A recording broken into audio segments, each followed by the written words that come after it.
Quali sono i prodotti che vi rendono unici?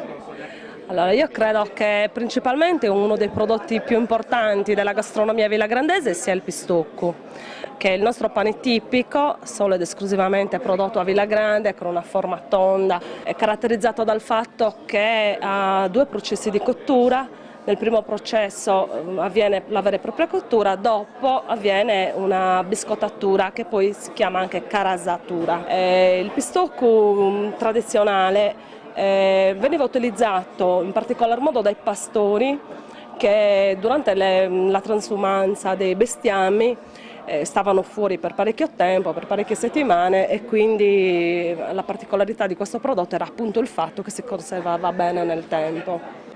E invece della panicedda?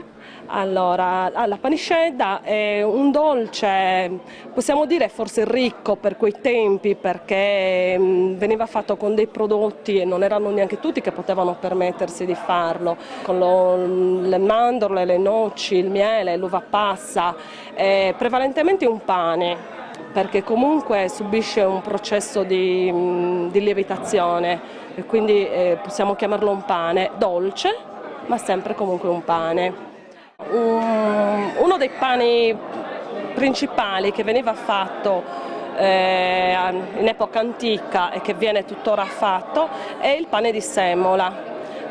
Ripeto, non erano tutti che potevano permettersi di utilizzare la semola, quindi ne avevano poche produzioni ed era un pane che veniva arricchito con molte patate, quindi turredda di patate si chiama. Un altro pane che invece si faceva e veniva prevalentemente consumato nelle famiglie povere, comunque quelle che vivevano nel mondo agropastorale, era sujivargiu, che è un pane fatto solo ed esclusivamente di crusca e patate, un pane nero.